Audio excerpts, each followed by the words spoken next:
கிறிஸ்துவுக்குள் அன்பான கர்த்தருடைய பிள்ளைகளே, இன்றைய வேத வசனமும் ஜெபமும் நீதிமொழிகளின் புஸ்தகம் 16ஆம் அதிகாரம் 8ஆம் வசனம். அநியாயமாய் வந்த அதிக வருமானத்திலும் நியாயமாய் வந்த கொஞ்ச வருமானமே உத்தமம். என் அன்பு கர்த்தருடைய பிள்ளைகளே, பரிசுத்த வேதாகமம் இப்படியாய் நமக்கு போதிக்கிறது. அநியாயமாய் வந்த அதிக வருமானத்தை பார்க்கிலும், எல்லாருக்குமே ஆசை இருக்குது, பணக்காராகணும், நமக்கு நிறைய வருமானம் வரணும், நம்ம நினச்சதெல்லாம் வாங்கணும். ஆனால் பைபிள் என்ன சொல்லுது? நியாயமாய் வருகிற கொஞ்ச வருமானமே, அதுதான் நம்மளை தீர்மானிக்கும், அதுதான் நம்மளை தேவனிடத்தில் கொண்டு போகும்.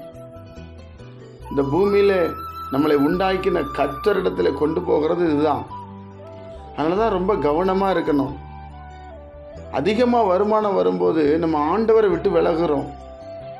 அதிகமாக வருமானம் வரும்பொழுது நம்ம யாரையும் மதிக்க மாட்டோம். அதனால தான் அவர் அன்றன்றுள்ள ஆகாரத்தை எங்களுக்கு இன்று தாரும் என்று ஜெபம் பண்ண கற்றுக் கொடுக்கிறார். என் அன்பு கர்த்தருடைய பிள்ளைகளே, அநியாயமான சம்பாத்தியம், அநியாயமாக என்ன பண்ணுறதுனே தெரியல, அதனால் ஏழையை ஒடுக்குறாங்க, பணத்தை வட்டிக்கு கொடுக்குறாங்க, இப்படி பல காரியங்களை சொல்லலாம். அதைத்தான் வேதம் இப்படி நமக்கு சொல்லுகிறது. அநியாயமாய் வந்த அதிக வருமானத்திலும் நியாயமாய் வருகிற கொஞ்சமே உத்தமம். பிரியமானவர்களே, அது சமாதானத்தை கொடுக்கும், சந்தோஷத்தை கொடுக்கும். ஒவ்வொரு மனிதனையும் கர்த்தர் வேலை செய்ய விரும்புகிறார். அவனுடைய முழு எண்ணமும் அவன் என்னை சார்ந்து இருக்கணும். அதுதான் கர்த்தருடைய முழு எண்ணம். அதனால் தேவ பிள்ளைகள் எனக்கு இவ்வளோ வந்துடணும், அவ்வளோ வந்துடணும், இன்றைக்கி அதை பண்ணிடணும், இல்லை, இன்றைக்கி நான் சமாதானமாக இருக்கணும், இன்றைக்கி நான் சந்தோஷமாக இருக்கணும், கொஞ்சம் வந்தாலும் பரவாயில்ல, நான் நிம்மதியாக இருக்கணும், அந்த காசில் வீணான ஆஸ்பத்திரி செலவு வரக்கூடாது, தேவையில்லாத பண வரையவங்கள் ஆகக்கூடாது என்று சொல்லி நீங்கள் தேவனுக்குள்ளே நீங்கள் நடக்கும்போது கர்த்தர் மேன்மையான காரியங்களை செய்வார். என் அன்பு கர்த்தருடைய பிள்ளைகளே, அப்போ அதை நாம் விரும்பணும். பண ஆசை எல்லா தீமைக்கும் வேறாயிருக்கிறது. திருப்தி அடைந்தவன் தேன் கூட்டை மிதிப்பான் என்று வேதம் சொல்லுகிறது. திருப்தி வந்ததுக்கப்புறம் நீங்கள் அதுக்கப்புறம் எவ்வளோ சாப்பாடு கொடுத்தாலும் அது நமக்கு ஒரு பெருசாக தெரியாதுங்க.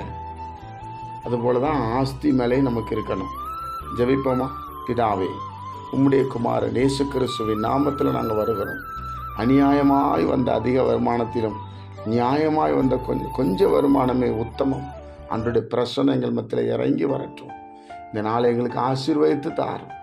அன்றன்றுள்ள படி எங்களுக்கு அளந்து போதியும். ஒரு நாளும் விட்டு விலகி விடாதபடி உடைய சமூகத்தை தரிசிக்கிறவர்களாய் மாற்றும். இயேசு கிறிஸ்துவின் மூலம் ஜெபிக்கிற நல்ல பிதாவே, ஆமென்.